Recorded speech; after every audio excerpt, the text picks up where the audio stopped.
Thực ra anh em gặp nhau thì cũng đơn giản thôi, đó là khi đi xem show rock chung với nhau thì qua một số người bạn chung, sau đấy mình tìm được cái đam mê chung với nhau, thì sau đấy quyết định là mình sẽ chơi metalcore.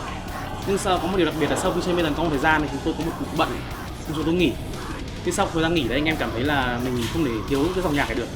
Nhưng tôi quyết định là chơi một dòng nhạc nó modern hơn và nó có nhiều giai điệu hơn. Sau đấy chúng tôi lại chọn là melodic hardcore.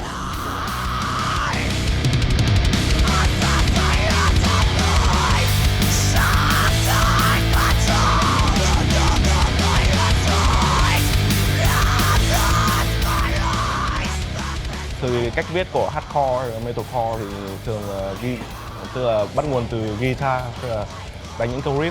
Thì một trong bạn mình có thể là nghĩ ra những câu riff, xong rồi đưa đến cho anh em phát triển lên.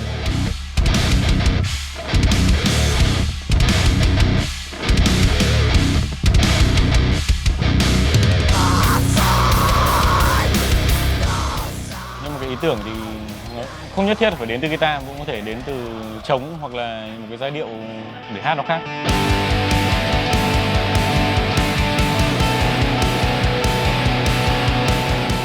Thế là sau khi mình quay lại với band ấy thì của đầu tiên thì anh em có đưa ra một câu nhạc rất là hay. Nhưng tự nhiên lúc đấy mình đang cầm mic hát thì mình chỉ đang định là feel theo trong nhạc thôi.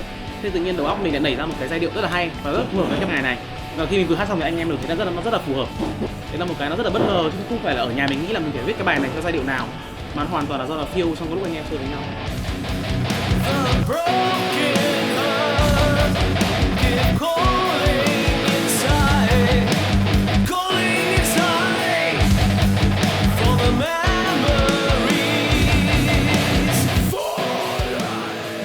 Bởi vì mình là kết hợp vừa aggressive vừa những cái mà cảm xúc và thông điệp mà ban nhạc muốn truyền tải cho người nghe, nên là cái màu sắc của những ca khúc nó sẽ không chỉ có aggressive mà nó có rất nhiều cái khác nữa.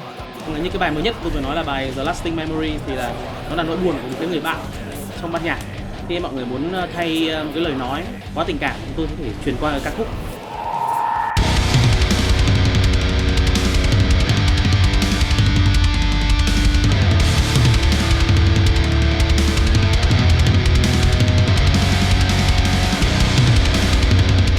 Về ước mơ thì đầu tiên nhỏ nhất của chúng tôi đó là hardcore ở Việt Nam có một chỗ chơi chung, có thể không phải là quá lớn nhưng mà chúng tôi muốn được tất cả mọi người công nhận.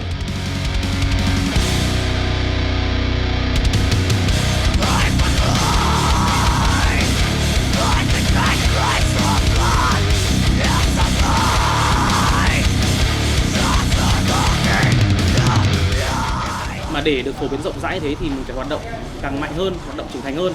Thì tất cả những cái đấy dần dần nó sẽ trở thành mainstream. Ví dụ có những ban nhạc nổi tiếng ví dụ như là Exodus hoặc là Parkway Drive, trước khỏi chơi ở những cái bar rất là nhỏ, thậm chí chơi ở những cái nhà thờ nhỏ của tỉnh. Tuy nhiên sau đấy thì họ dần dần chơi, họ khẳng định được mình và tự nhiên chính khán giả đã đẩy mainstream từ lúc nào họ không hay.